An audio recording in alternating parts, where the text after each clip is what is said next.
Hello, this is Kate from dailytarotgirl.com, and this is your weekly tarot card reading. And for this week's reading, I am using a classic deck, the Universal Waite tarot deck. And I'm going to draw 3 cards with the intention that these cards will give us kind of an overview of the week ahead and some of the energies and opportunities that are on the horizon. So I think in my last video I promised that I would give you a little update on my foster kitty Diesela. So I'm gonna show you Diesela right now. I've had Diesela for about 5 weeks now, and she was a pretty wild feral kitty. I don't know if you can see her.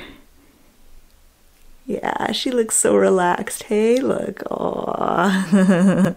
Compared to how she was when I first got her, that's a pretty big improvement. So she's starting to really like being pet, and I tried to get her to sit on my lap the other day, but she wasn't having any of it, but she's come so far.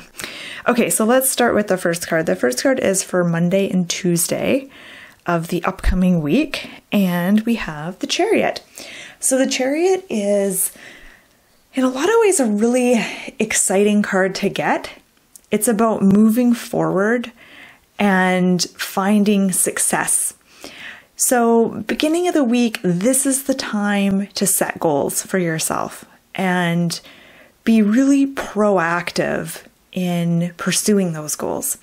So when you set your goals, you may want to write them down. I think that's a really powerful first step, is writing your goals down. But when you're making your goals, you want to take into consideration, and here I am looking at the 2 sphinxes. So there's the dark sphinx and the light sphinx.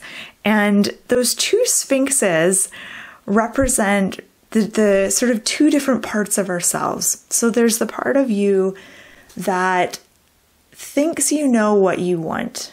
There's the part of you, the conscious part of you, that, has a clear idea of what you want or what your goals are going to be.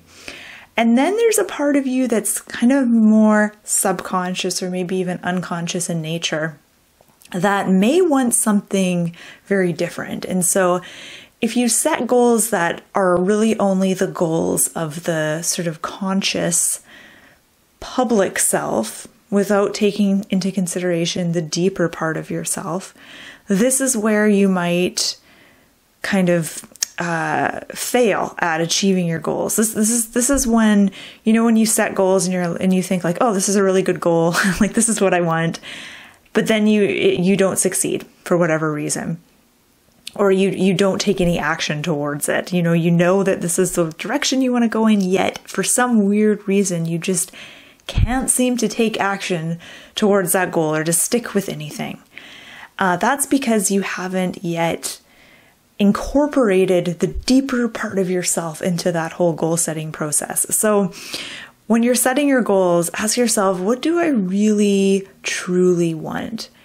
And also plan for not failure, but as you're setting those goals, as you're making those plans, ask yourself, what's going to get in my way? What's most likely going to get in my way?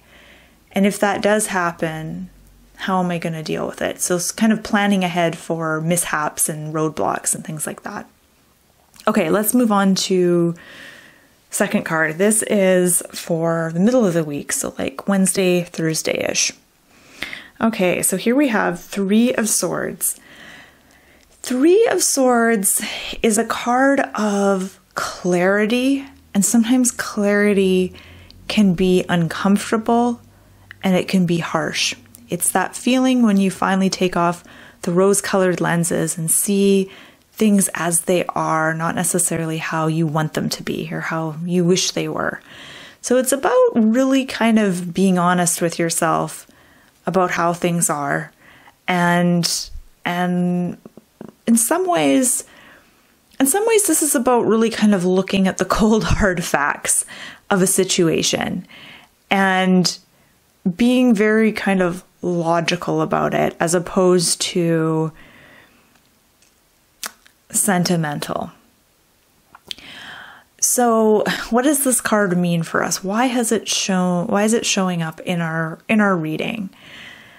It's interesting that it comes after the Chariot, and I feel like the Chariot is saying, you have this week, you actually have a lot of power when it comes to setting goals for yourself and focusing on what it's going to take to make those things happen.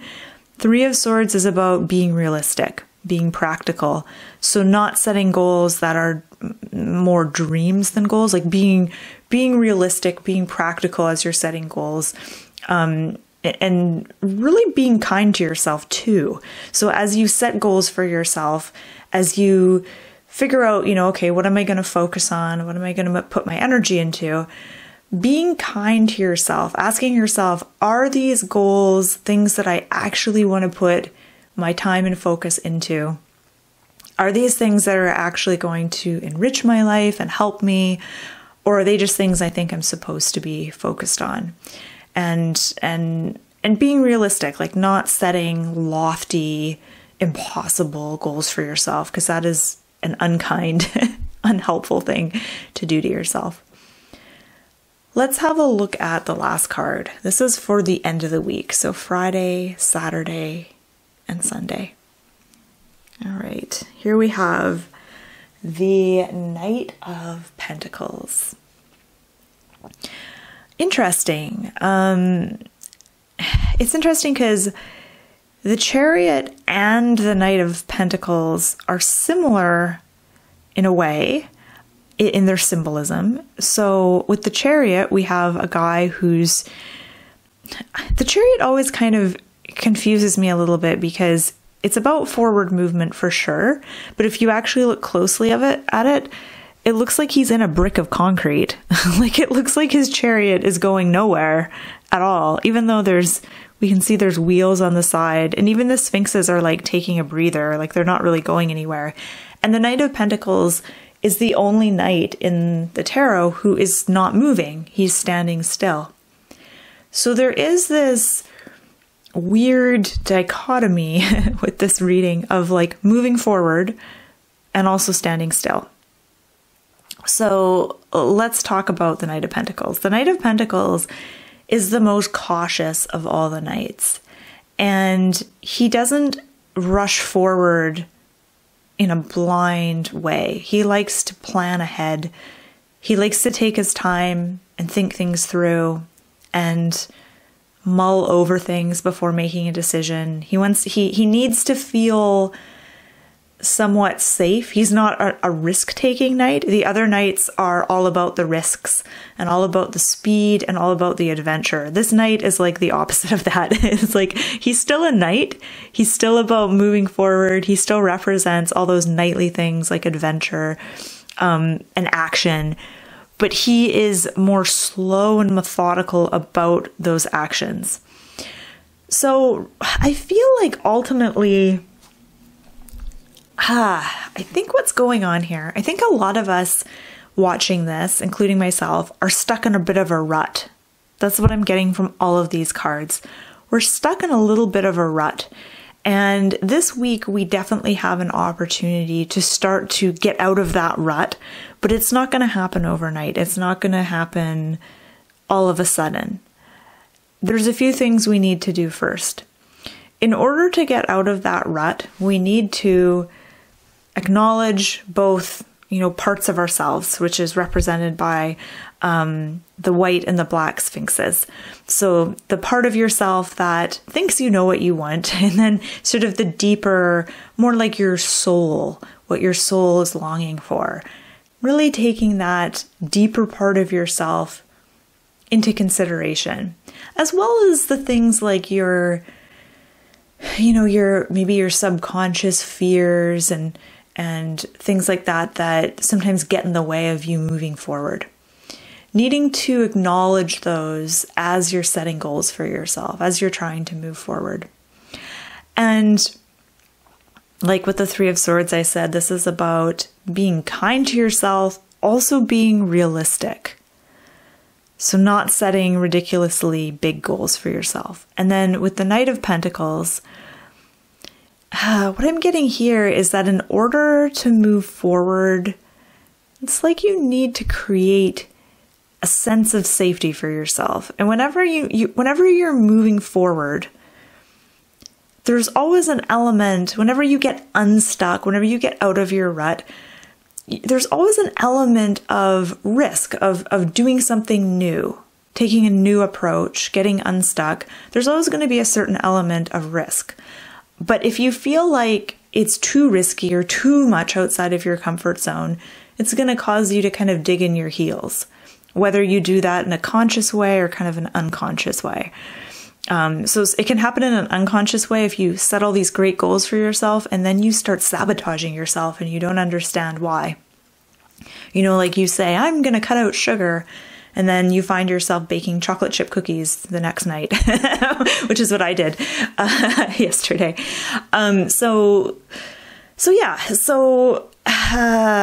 sum things up, I think that this week is about getting out of ruts, but it's not about actually getting out of the rut. It's about taking the first couple steps of getting out of the rut that you're stuck in. And I'm trying to think of some concrete advice I could give here.